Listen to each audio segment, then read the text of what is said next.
आइए आज की इस ऑनलाइन सर्विस में आप सबों को स्वागत करते हैं ताकि हम परमेश्वर की आशीष को, परमेश्वर की सामर्थ को हम अपना जीवन में देखेंगे। तो आइए अपन प्रार्थना करेंगे। धन्यवाद देते पिता, हम प्रभु तेरी स्तुति करते, तेरे महिमा करते, तेरे जय जयकार करते। पिता तेरी दास से, तेरी अनुग्रह से इस समय हम सब अपने जीवन को तेरे हाथों में समर्पण कर रहे हैं पिता, क्योंकि तू हम सब उनके साथ में रहकर कि हमें तेरा आशीष से, तेरे अनुग्रह से, तेरे सामर्थ्य से तूने हमें परिपूर्ण किया है पिता। इसलिए धन्यवाद देते हैं। इसलिए तेरी स्तुति करते हुए, तेरे महिमा करते हुए अपने जीवन, अपने अंतकरण, अपने तन मन को तेरे हाथों में रखते हैं। वो प्रभु आज विशेष करके इस पहली महीना प्रभु हम जुलाई महीना को हमने प्राप्त करे हैं पिता। नए महीना में, नए दिनों में हम प्रवेश कर रहे हैं, इसलिए तेरी स्तुति करते हैं। इस समय प्रभु तेरा आशीष से तो हम सबको परिपूर्ण कर। हमारे चर्च के प्रभु, सेंट थॉमस चर्च के गूगल्स की सारे लोगों को हम तेरे हाथों में समर्पण करते हैं। हर कोई प्रभु जो भी ऑनलाइन की सर्विस को देख रहे हैं पिता, उनके जीवन में तेरा आशीष होने दीजिए। आज की वचन में प्रभु तू उनसे बात कर, ताकि घर घरी में प्रभु जो बैठ कर के सुनते हैं उन्हें तेरा आशीष से तू उनसे भर दीजिए। और एक आराधना, स्तुति, प्रशंसा में तू हमारे साथ में रह करके तू हमें इस्तेमाल कर रहे पिता, इसलिए धन्यवाद देते हैं।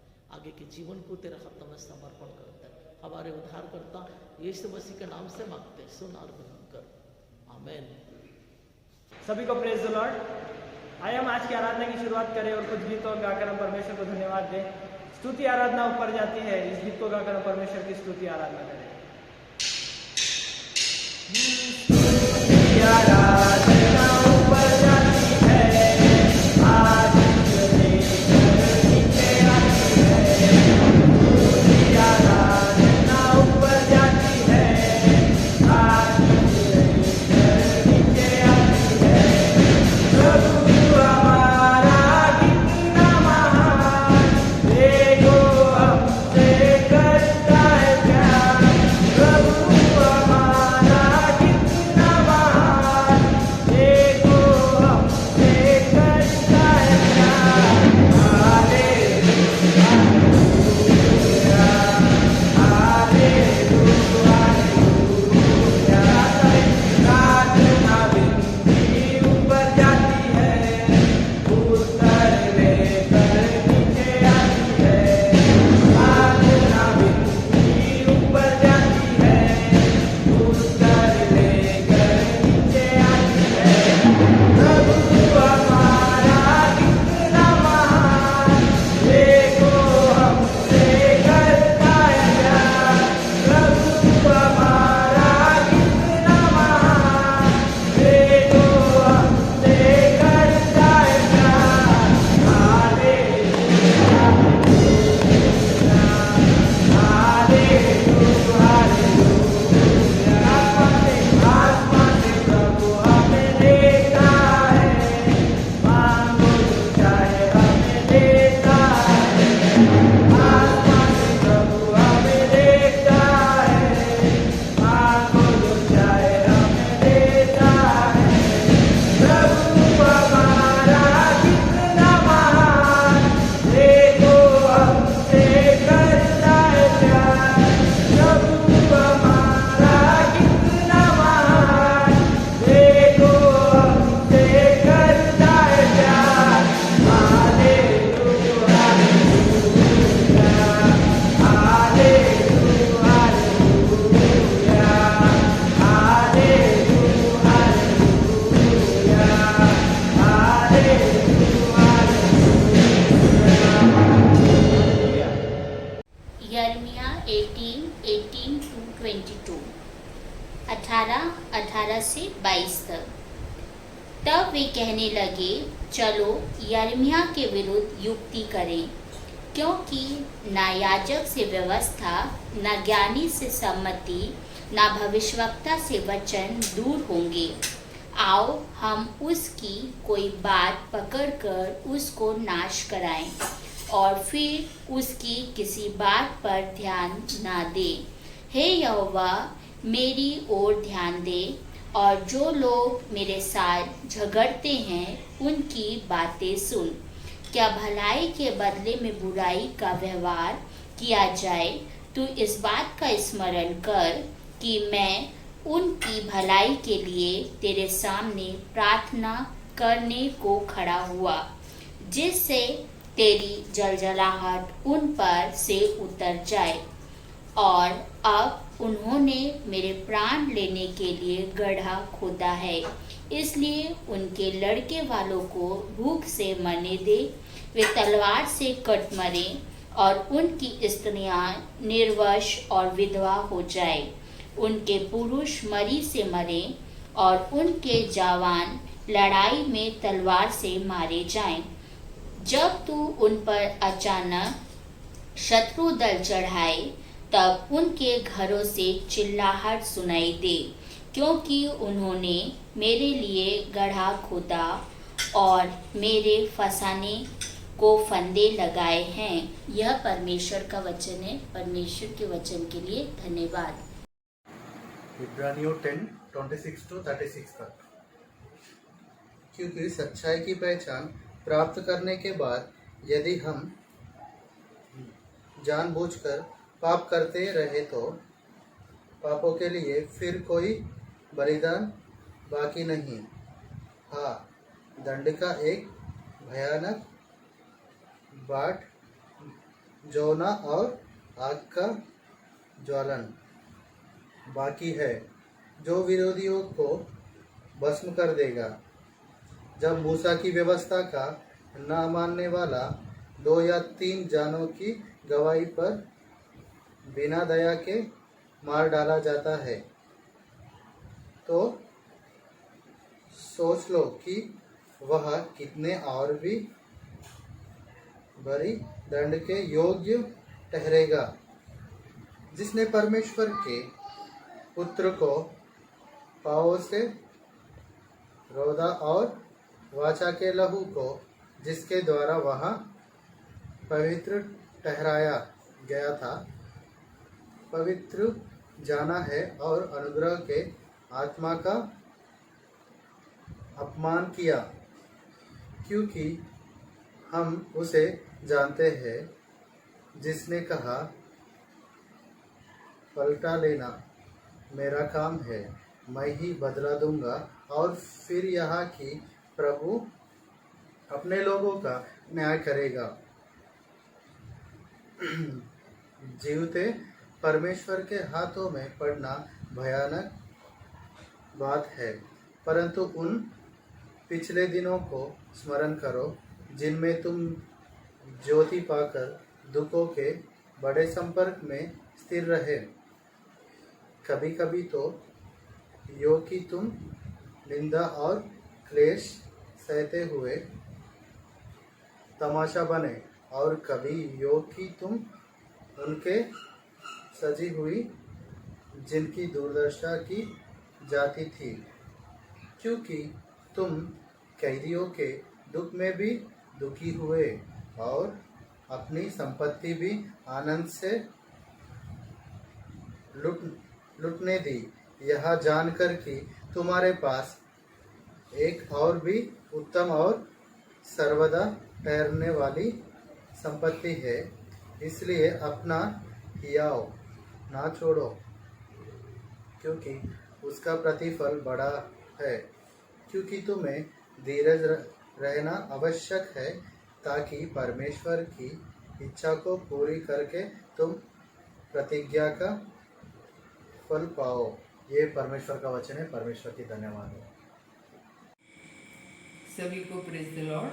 आज का शास्त्र भाग है भजन संहिता अध्याय 35 वचन 11 से 28। झूठे साक्षी खड़े होते हैं और जो बात मैं नहीं जानता वही मुझसे पूछते हैं। वे मुझसे भलाई के बदले बुराई करते हैं, यहाँ तक कि मेरा प्राण उब जाता है। जब वे रोगी थे तब मैं टाट पहने रहा और उपवास कर करके दुख उठाता रहा, और मेरी प्रार्थना का फल मेरी गोद में लौट आया। मैं ऐसी भावना रखता था कि मानो वे मेरे सगी या भाई है। जैसा कोई माता के लिए विलाप करता हो, वैसा ही मैंने शोक का पहरावा पहने हुए सिर झुकाकर शोक किया। परंतु जब मैं लंगड़ाने लगा तब वे लोग आनंदित होकर इकट्ठे हुए। नीच लोग और जिन्हें मैं जानता भी न था, वे मेरे विरुद्ध इकट्ठे हुए। वे मुझे लगातार फाड़ते रहे। उन पाखंडी भांडों के समान जो पेट के लिए उपहास करते हैं, वे भी मुझ पर दांत पीसते हैं। हे प्रभु, तो कब तक देखता रहेगा? इस विपत्ति से जिसे उन्होंने मुझे डाला है, मुझको छुड़ा। जवान सिंहों से मेरे प्राण को बचा ले। मैं बड़ी सभा में तेरा धन्यवाद करूंगा, बहुतेरे लोगों के बीच में मैं तेरी स्तुति करूंगा। मेरे झूठ बोलने वाले शत्रु मेरे विरुद्ध आनंद न करने पाए। जो अकारण मेरे बैरी है, वे आपस में नैन से सहन न करने पाए, क्योंकि वे मेल की बातें नहीं बोलते, परंतु देश में जो शांतिपूर्वक रहते हैं उनके विरुद्ध छल की कल्पनाएं करते हैं। उन्होंने मेरे विरुद्ध मुंह पसार के कहा, आहा आहा, हमने अपनी आंखों से देखा है। हे यहोवा, तूने देखा है, चुप न रहे। हे प्रभु, मुझसे दूर न रहे, उठ मेरे न्याय के लिए जाग। हे मेरे परमेश्वर, हे मेरे प्रभु, मेरा मुकदमा निपटाने के लिए आ। हे मेरे परमेश्वर यहोवा, तो अपने धर्म के अनुसार मेरा न्याय चुका और उन्हें मेरे विरुद्ध आनंद करने न दे। वे मन में न कहने पाए, आहा, हमारी तो इच्छा पूरी हुई। वे यह न कहे, हम उसे निगल गए हैं। जो मेरी हानि से आनंदित होते हैं, उनके मुंह लज्जा के मारे एक साथ काले हो। जो मेरे विरुद्ध बढ़ाई मारते हैं, वे लज्जा और अनादर से ढप जाए। जो मेरे धर्म से प्रसन्न रहते हैं, वे जय जयकार और आनंद करें और निरंतर कहते रहे, यहोवा की बढ़ाई हो, और अपने दास के कुशल से प्रसन्न होता है। तब मेरे मुंह से तेरे धर्म की चर्चा होगी और दिन भर तेरी स्तुति निकलेगी। यह परमेश्वर का वचन है।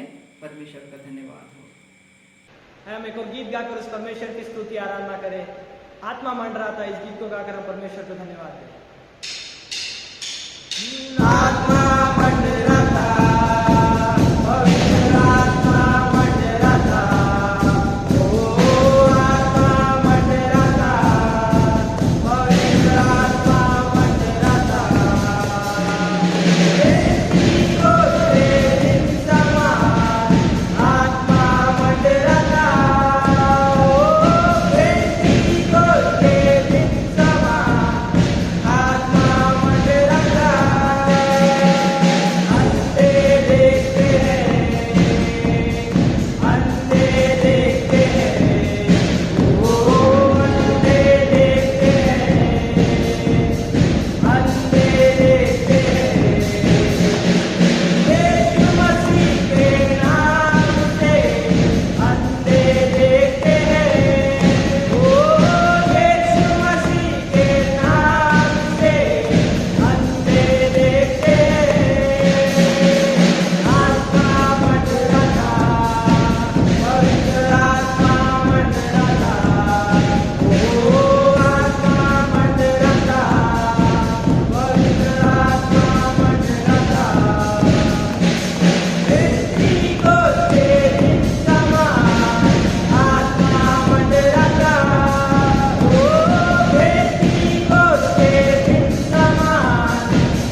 मार्कुस इसका 3 अध्याय 19 से लेके 30 तक।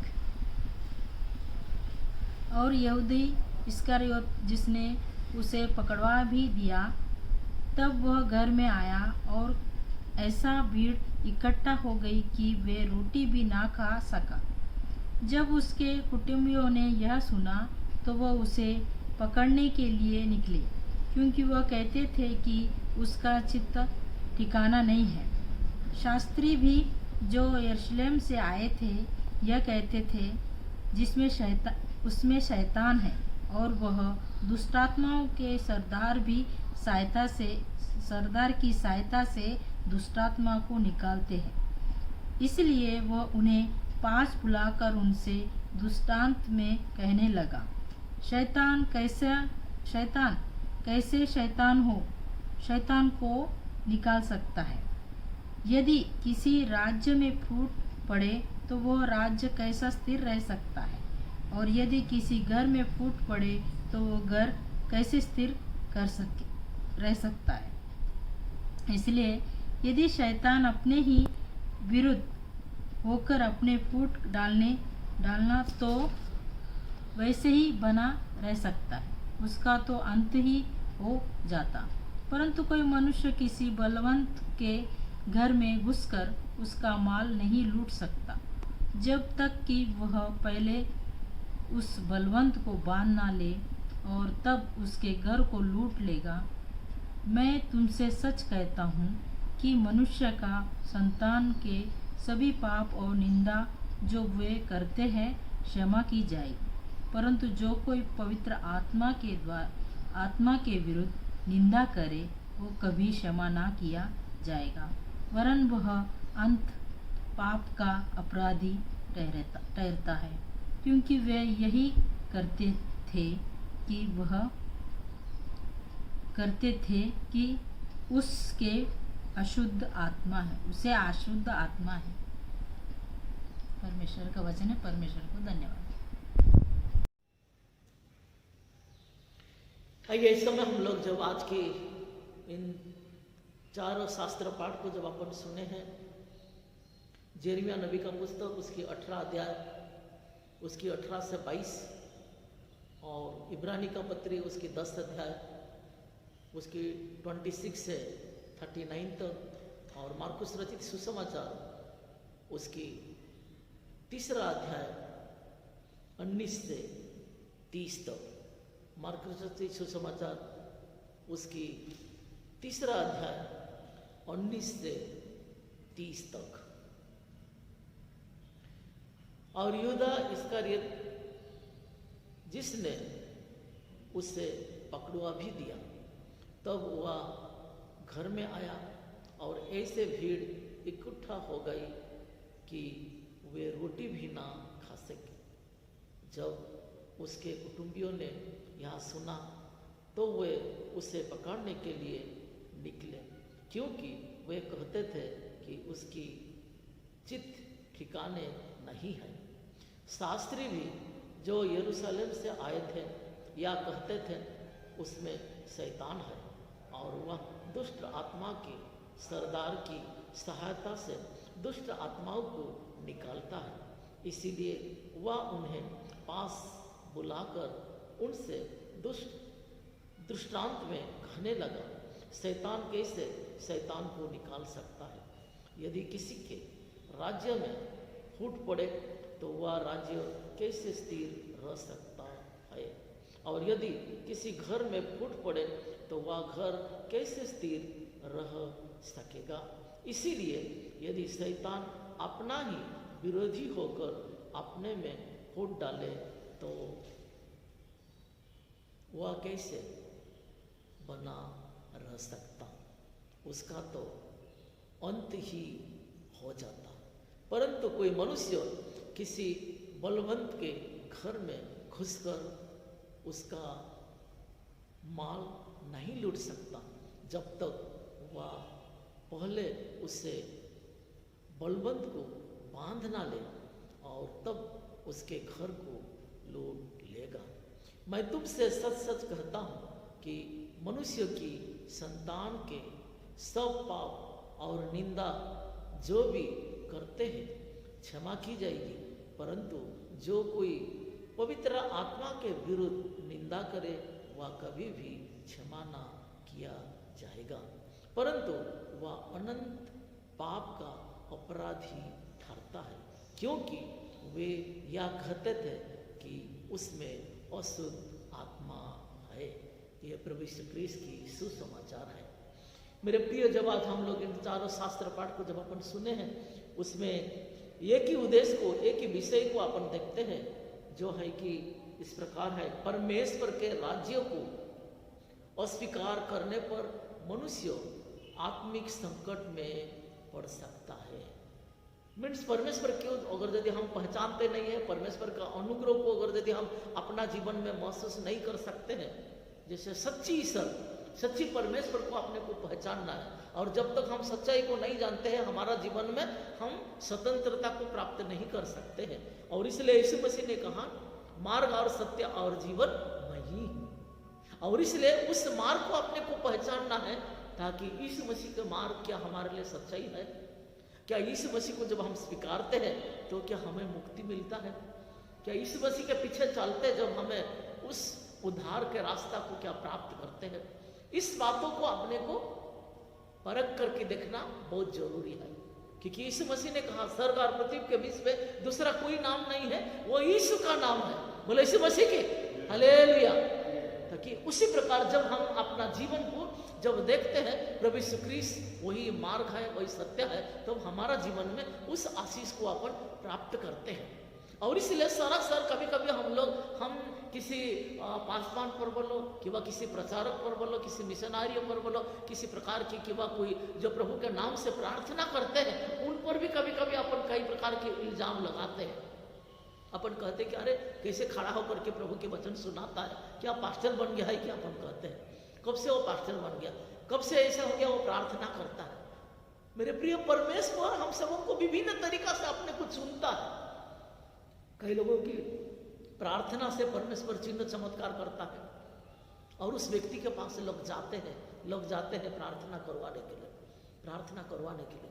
इसलिए 7 बार किसी को अपने को कहने से पहले अपने को सोचना चाहिए, ताकि प्रभु यीशु ख्रीस्त ने की, प्रभु यीशु ख्रीस्त के चेलों को भी उसी प्रकार की सतावट हो रहा था, और लोगों ने कूड़े मारे, उनको अत्याचार करे, और उससे कहीं कि उन्हें छूट देते। अगर यदि ये परमेश्वर की ओर से आए तो ये बढ़ेगा, अगर यदि परमेश्वर की ओर से नहीं है तो ये यही पार समाप्त हो जाएगा।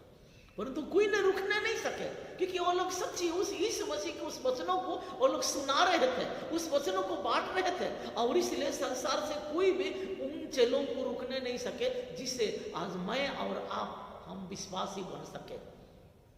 और इसीलिए अभी भी हमारे पास में जो इस पवित्र शास्त्र है, इस पवित्र शास्त्र को पढ़ते हुए, इस पवित्र शास्त्र को देखते हुए हम अपना जीवन परमेश्वर के चरणों में, परमेश्वर के हाथों में अपने को समर्पण करना बहुत जरूरी है। और इसीलिए जब आज की जो दूसरा शास्त्र पाठ को जब अपन पढ़ रहे थे, इब्रानी का पत्री उसकी 10 अध्याय उसकी 26 पद को अगर यदि पढ़ते हैं, उसमें इस प्रकार लिखा है, 26 से प्रारंभ होता है, ताकि उसमें 26 से 29 39 तक है। अगर यदि हम इसको अगर यदि पढ़ते हैं तो उसमें 26 में इस प्रकार लिखा है, क्योंकि सच्चाई का पहचान प्राप्त करने के बाद यदि हम जानबूझकर पाप करते रहे तो पापों के लिए फिर कोई बलिदान बाकी नहीं है। क्योंकि अपन जानते हैं यीशु मसीह ही संसार का उद्धार करता है, यीशु मसीह ही संसार का मुक्तिदाता है, और उसके पीछे चलते हुए अगर यदि हम दूसरी देवी देवता का उपासना करते रहेंगे तो हम उस पापों से कभी भी छुटकारा प्राप्त नहीं हो सकते। अनजाने से जब अपन गलती करते हैं, हमें वो पापों से हमें छुटकारा मिलता है, परंतु हम जानते हैं कि ये गलती है और जानते हुए उसी को अगर यदि अपन करते रहेंगे तो वो पाप हमसे कभी भी क्षमा नहीं हो सकता है। और इसलिए इसमें सीधा सीधा वचन कहता है, क्योंकि सच्चाई की पहचान प्राप्त करने के बाद यदि हम जानबूझकर पाप करते रहे तो पापों के लिए फिर कोई भी बलिदान बाकी नहीं, कोई भी बलिदान नहीं है। यीशु मसीह ने एक बार आप सबों के पापों के लिए उस क्रूस पर वो बलि चढ़ गया, हमें मुक्ति देने के लिए, हमें उद्धार देने के लिए, हमें शांति देने के लिए, और हमारे साथ में सदा सर्वदा रहने के लिए वो मृत्यु से पुनरुत्थित होकर के आज उस पवित्र आत्मा के माध्यम से हमारे साथ में है। उस पवित्र आत्मा के माध्यम से वो हमारे साथ में है। उसे अपने को पहचानना है, उसे अपने को ढूंढना है, उसे अपने को देखना है। और उसी प्रकार अपना जीवन को व्यतीत करना है, उसी प्रकार अपना जीवन को व्यतीत करना है। और इसीलिए इसी अध्याय के अगर यदि 30 पद को अगर यदि पढ़ते हैं, उसमें कहता है क्योंकि हम उसे जानते हैं जिसने कहा पलटा लेना मेरा काम है, मैं ही बदला लूंगा। फिर यह है कि प्रभु अपने लोगों का न्याय करेगा, क्योंकि हमें किसी के विरुद्ध में किसी प्रकार की कहना नहीं है। क्योंकि उसे जब अपन कहते हैं, उस व्यक्ति को अपन पूछते हैं, उस व्यक्ति को हम एक शैतानों के हाथों में समर्पण कर देते हैं जब उसके विरुद्ध में जब अपन बात करते हैं। और इसलिए प्रभु यीशु मसीह इसमें कहता है, परमेश्वर तक इसमें कहता है, इब्रानी का पत्री में वो कहता है कि पलटा लेना मेरा ही काम है, मैं ही बदला लूंगा, तुम नहीं। सिर्फ अपने को प्रार्थना करना है, और इसीलिए हमारा प्रार्थना से वो बदल जाता है, लेकिन अपने को बदला नहीं लेना है, अपने को बदला नहीं लेना है, हमें उस व्यक्ति को बदलना है। अगर यदि हम यीशु मसीह के माध्यम से अगर यदि हम बदला हुआ है, तो हमारा सामने व्यक्ति को भी अपने को बदलना है, अपने को बदलना है। परंतु आज हम वो नहीं कर सक रहे हैं। हम उस व्यक्ति की बदला लेने के लिए हम प्रयत्न करते हैं, उनकी बदलाव के लिए हम प्रार्थना नहीं करते, लेकिन उसको बदलाई के लिए आज, उसकी बदला लेने के लिए आज अपन प्रयत्न करते हैं। और इसीलिए ना हमारा जीवन में आशीष है, ना हमारा कलीसिया में आशीष है, ना हमारा समाज में आशीष है, और लोग हम मसीहों को निंदा करते हैं, ये किस प्रकार की मसीह है। क्योंकि मसीह ने जब यीशु मसीह ने जब उस क्रूस पर मारा, जब उसको मारने से, क्रूस पर चढ़ाने से पहले लोग उसको चट्टा मारते थे, वो कुछ नहीं कहता था। वो चाहता था तो वो सैकड़ों स्वर्गदूतों को बुला करके सारा संसार को उसी समय नष्ट कर सकता था।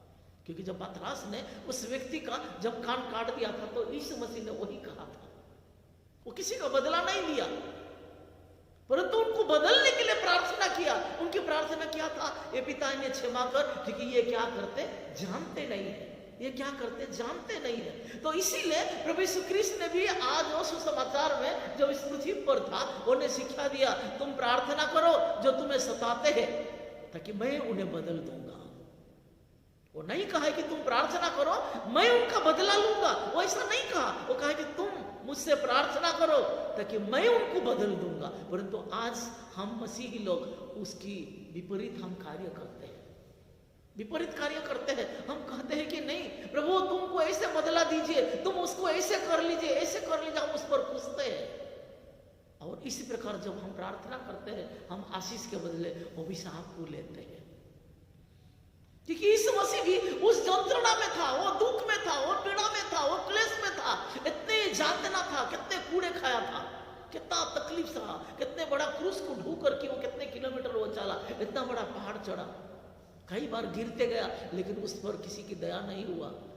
इतने यातना के समय में जब उसको खीला ठुका गया, सिर पर कांटा का मुकुट पहना गया और खून बह रहा है, और ऐसे यंत्रणा में उन्हें क्या कहा, हे पिता इन्हें क्षमा कर, क्योंकि ये क्या करते जानते नहीं है।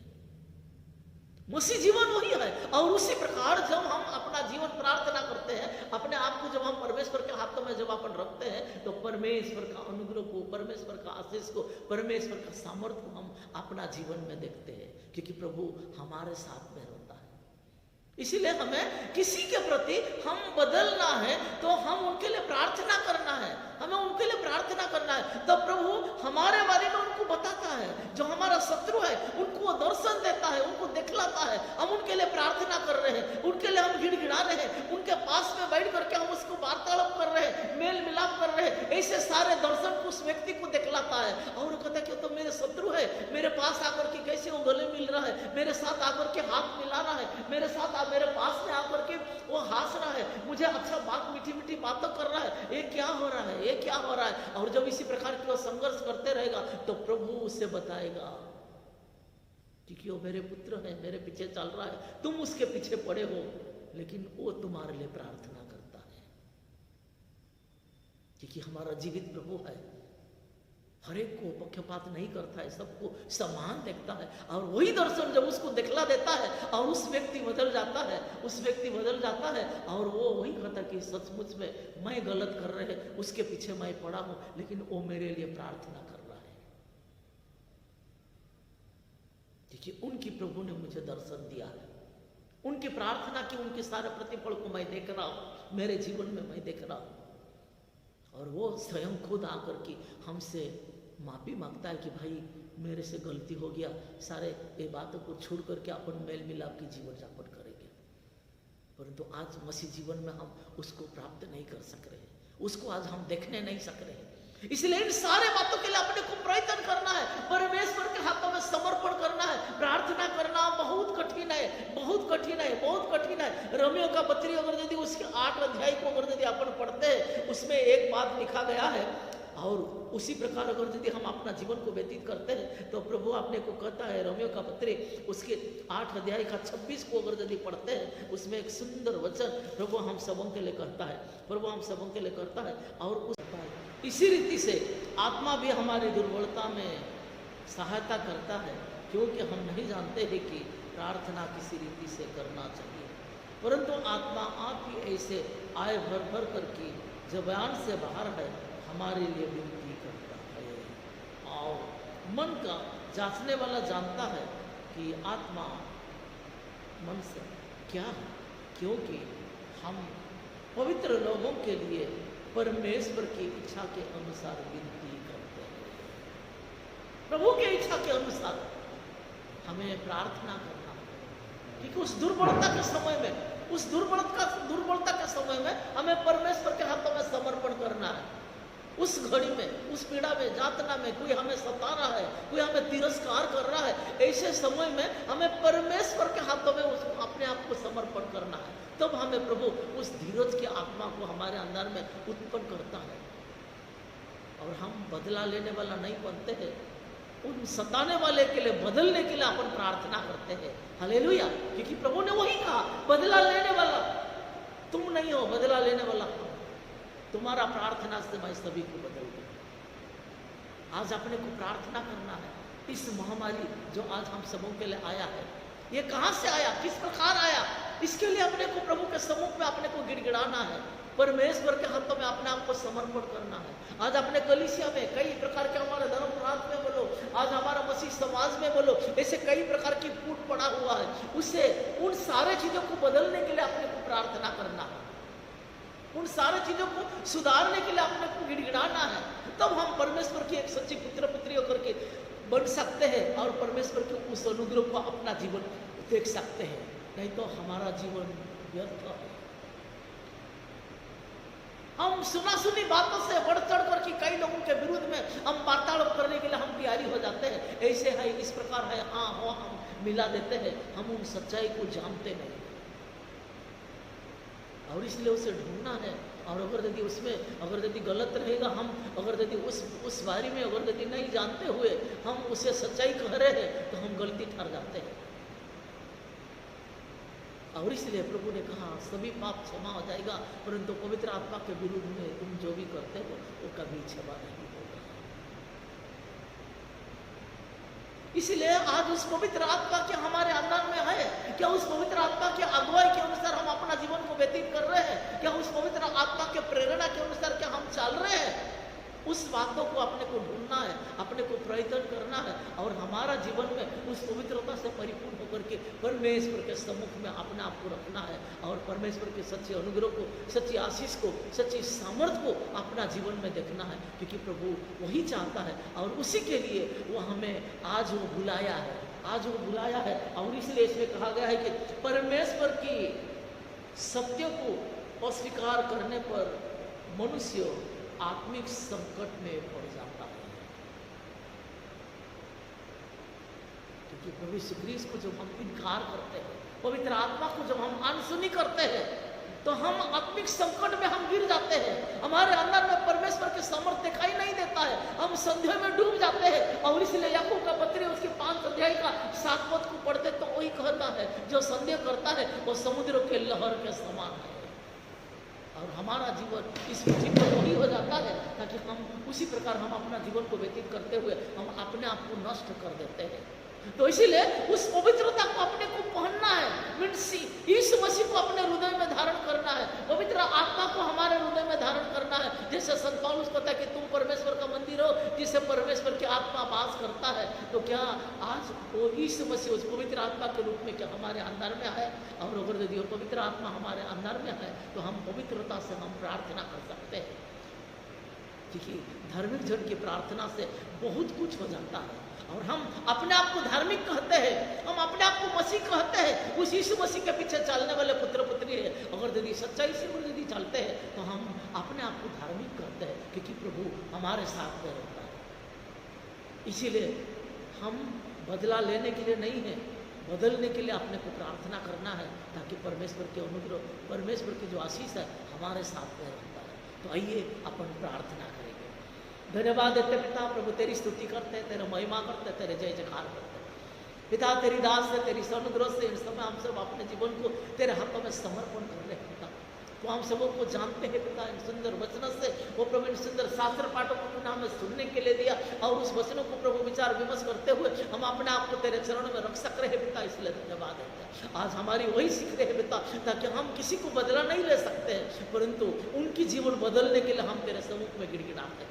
इसलिए हमें और सामर्थ्य पवित्र आत्मा से तो हमें परिपूर्ण कर लीजिए पिता, ताकि हम इन संसार को बदलने के लिए हमें प्रार्थनामय जीवन दीजिए।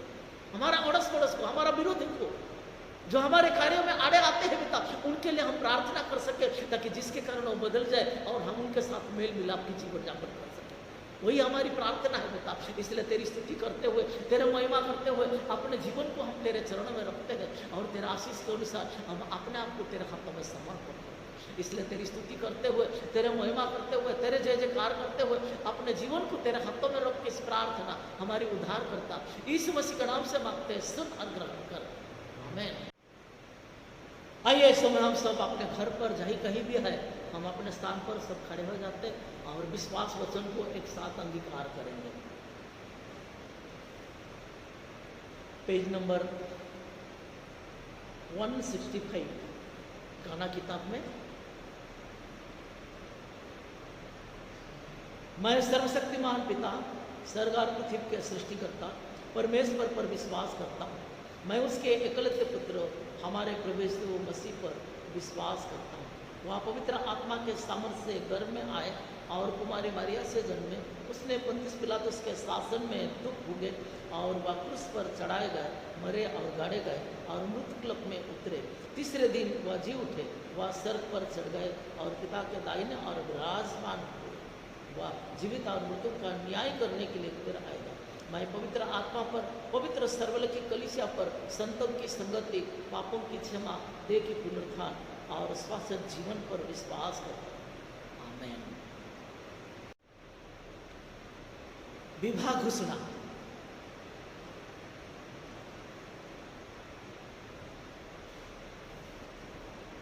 कुमार साहेब शांता कुमार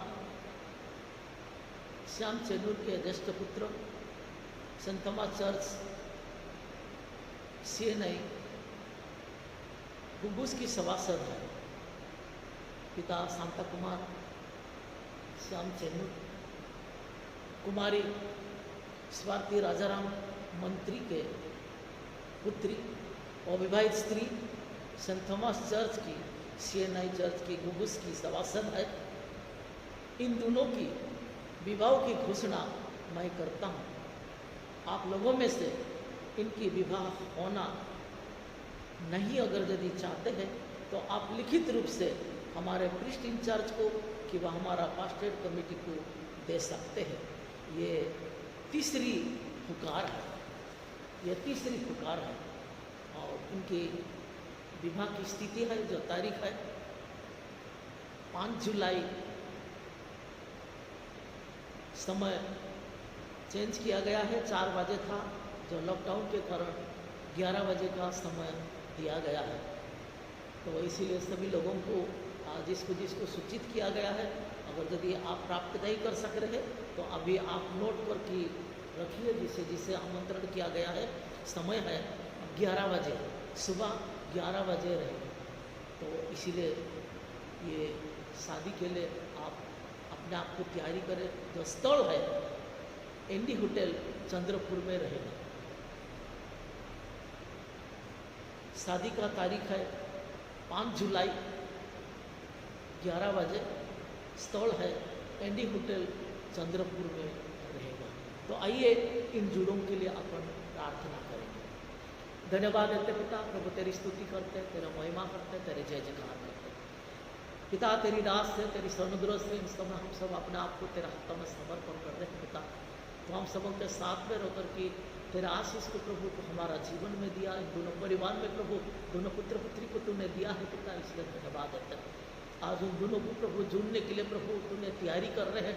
उस तारीख तक प्रभु तुम सबों को तैयारी कर, ताकि वो एक दूसरे को अपना करके तेरे सच्ची एक परिवार बनकर के इस पृथ्वी पर अपने जीवन को आगे बढ़ने के लिए तुम सबों को मार्गदर्शन कर। इसलिए तेरी स्तुति करते, तेरा महिमा करते, तेरे जय जयकार करते। इसलिए उन दोनों परिवार को और इन दोनों बच्चों को तेरे चरणों में रख इस प्रार्थना हमारी उद्धार करता यीशु मसीह के नाम से मांगते, सुन और ग्रहण कर। आइए अपन आज की इस नोटिस को अपन सुन लेते हैं कि अभी चर्च चालू नहीं हुआ है, परंतु लॉकडाउन थोड़ा सा खुलने के कारण मैं विजिटिंग करता हूँ और इसीलिए मंगलवार से लेकर के गुरुवार तक कई परिवार में मैं बेटी घाटी के लिए जाता हूँ।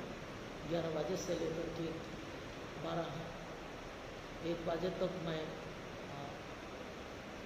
सुभाष नगर से मैंने चालू किया है और कई परिवार को मैं अभी बेटी घाटी किया और वही रहेगा।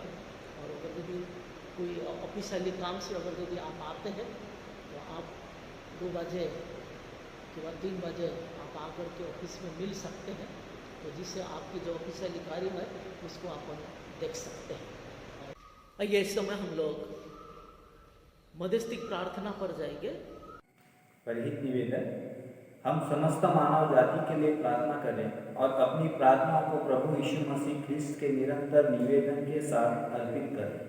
हे पिता, हम प्रार्थना करते हैं कि समस्त संसार में न्याय और शांति स्थापित हो और प्रत्येक व्यक्ति भरपूर जीवन प्राप्त करे। हे दयावान प्रभु, हमारी प्रार्थना सुनिए। उन सब लोगों के लिए जो इस गांव नगर में रहते हैं, उन सब बातों को दूर करने के लिए जिनसे आपसी फूट और झगड़े होते हैं, और हमारे देश में सच्ची एकता की बढ़ती के लिए हे दयावान प्रभु, हमारी प्रार्थना सुनिए। उन सब लोगों के लिए जो कृषि, उद्योग अथवा व्यापार में लगे हुए हैं, सब मजदूरों और कारीगरों के लिए और उन सब के लिए जो हमारे देश की रक्षा करते हैं, हे दयावान प्रभु, हमारी प्रार्थना सुनिए। अध्यापकों और छात्रों और वैज्ञानिकों, लेखकों और कलाकारों और उन सब व्यक्तियों के लिए जो अन्य लोगों के विचारों और भावनाओं को प्रभावित करते हैं, हे दयावान प्रभु, हमारी प्रार्थना सुनिए। उन सब लोगों के लिए जो दुखी है, बेरोजगार है, भूखे प्यासे है, दरिद्र और दलित है, बीमार और मरणासन है, और उन सब व्यक्तियों के लिए जो ऐसे लोगों की सेवा और सहायता करते हैं, हे दयावान प्रभु, हमारी प्रार्थना सुनिए। हमारे तथा अन्य देशों के सब शासकों के लिए, विशेषकर हमारे राष्ट्रपति, प्रधानमंत्री, इस राज्य के राज्यपाल, इस क्षेत्र के उपराज्यपाल और मुख्यमंत्री, और उनके लिए भी जो लोगों पर किसी प्रकार का अधिकार रखते हैं, हे दयावान प्रभु, हमारी प्रार्थना सुनिए। संपूर्ण मसीही समाज की एकता और मेल मिलाप के लिए और समस्त संसार में उनकी गवाही और सेवा कार्य के लिए, हे दयावान प्रभु, हमारी प्रार्थना सुनिए। भारत में आपकी समस्त कलीसिया के लिए, उसकी परिषदों तथा अगुओं, विशेषकर हमारे प्रमुख धर्माचार्य, मॉडरेटर, दक्षिण भारत की कलीसिया के प्रमुख धर्माचार्य और मार्थोमा कलीसिया के मेट्रोपॉलिटन, हमारे धर्माचार्य, बिशप, हमारे पुरोहित और आपकी कलीसिया के सब अन्य धर्म सेवकों के लिए कि वे सच्चाई और लगन से आपकी सेवा करें, हे दयावान प्रभु, हमारी प्रार्थना सुनिए। यह वह देखिए आपके उन सब भक्तों के साथ जिन्होंने अपने जीवन में सच्चाई से आपकी सेवा की है, हम भी आपके राज्य के शाश्वत आनंद में सहभागी हो सके। हे दयावान प्रभु, हमारी प्रार्थना सुनिए। हे स्वर्गीय पिता, अपने राज्य को शीघ्र प्रकट कीजिए और हमारी उन प्रार्थनाओं को सुनिए। हम आपके पुत्र अपने प्रभु और उद्धारकर्ता यीशु मसीह ख्रिस्त के नाम से ये मांगते हैं, आमीन। आइए इस समय हम लोग एक साथ मिलकर के गीत गाएंगे और इस गीत के समय में हम अपने घर पर जहीं कहीं भी है हम अपने दान को हम इकट्ठा करेंगे और जब अपन चर्च खुलती है तो अपन आकर के चर्च में उस भेंट को जमा करेंगे। तो आइए इस गीत गाने का समय में आप भी आपके घर पर गाइए और अपने दान को उठाइए।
इसी समय दान के लिए अपन प्रार्थना करेंगे। धन्यवाद देते पिता, प्रभु तेरी स्तुति करते, तेरे महिमा करते, तेरे जय जयकार करते। पिता तूने जो हमें अगुवाई किया है पिता, उस भेंट को प्रभु हम तेरे चरणों में लेकर के आ रहे थे पिता, तू उसे स्वीकार कर। जिस हाथों से दिए पिता तू उससे सुचित कर, जिस भंडार से निकाले पिता तू उससे परिपूर्ण कर। इस भेंट के माध्यम से हमारा कलीसिया को प्रभु तू उस स्थान तक पहुंचा जिसके लिए तूने इस कलीसिया को प्रभु चुना, उस माध्यम से तू उनसे मार्गदर्शन कर। इसलिए तेरी स्तुति करते हुए, तेरे महिमा करते हुए इस भेंट को और हम सबों को तेरे चरणों में रखते हैं। हमारे उद्धारकर्ता यीशु मसीह के नाम से मांगते हैं, सुन और ग्रहण कर। आइए हम सब मिलकर की आखिरी प्रार्थना कहेंगे। हे दावान प्रभु, हम तेरी स्तुति करते हैं, तेरे महिमा करते हैं, तेरे जय जयकार करते हैं। पिता तेरी दास से, तेरी अनुग्रह से इस समय हम सब अपने जीवन को हम तेरे हाथों में समर्पण कर रहे हैं पिता। तेरी आराधना में, तेरी स्तुति प्रशंसा में, तेरे सुंदर वचनों में प्रभु तूने हम सबों के साथ में रोकर के तेरा आशीष को तू हमारा जीवन में प्रकट किया, इसलिए धन्यवाद देते हैं। तेरे महिमा करते हैं, तेरी स्तुति करते हैं, तेरे जय जयकार करते हैं। इन समय प्रभु जब हम अपने घर पर रहते हैं पिता, डर भय से प्रभु इन सारी स्थिति में तेरे उपस्थिति होने दीजिए। इन फैलने वाले सारे महामारी से तो हम सब उनको बचा करके तेरे आशीष के अनुसार तो हमारा जीवन को तो हमें व्यतीत करने के लिए दीजिए, क्योंकि तूने हमें चुना है पिता एक विश्वासी होने के लिए, एक विश्वासी जीवन यापन करके तेरा आशीष के अनुसार चलने के लिए तूने हमें बुलाया है पिता। इसलिए औरों के नहीं हमारा जीवन को व्यतीत करने के लिए ना दीजिए, ताकि हम सच्चे एक विश्वासी होकर के एक दूसरे से मिलते हुए तेरे अनुग्रह के अनुसार अपना जीवन को व्यतीत करने के लिए तो हमें मार्गदर्शन कर, ताकि तेरे कृपा, तेरे अनुग्रह, तेरा आशीष हमारे साथ में सदा सर्वदा होने दे।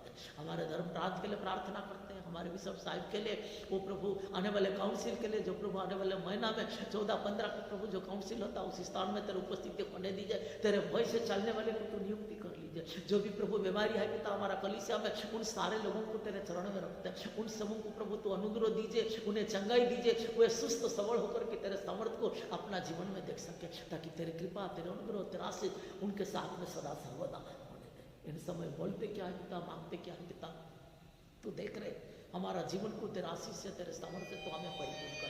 तेरे कृपा, तेरे अनुग्रह, तेरा आशीष हमारे साथ में सदा सर्वदा होने दे। इसलिए तेरी स्तुति करते हुए, तेरे महिमा करते हुए, अपने हृदय को, अपने अंतःकरण को, अपने तन-मन को तेरे हाथों में दे के इस प्रार्थना हमारी उद्धारकर्ता यीशु मसीह के नाम से मांगते हैं, सुन और ग्रहण कर। आमीन। आइए इस समय हम सब अपने अपने स्थान पर खड़े हो जाते हैं और प्रभु की सिखाई हुई प्रार्थना अपन एक साथ करेंगे। हे हमारे पिता, आपका नाम पवित्र माना जाए, आपका राज्य आए, आपकी इच्छा जैसे स्वर्ग में पूरी होती है वैसे ही पृथ्वी पर भी हो।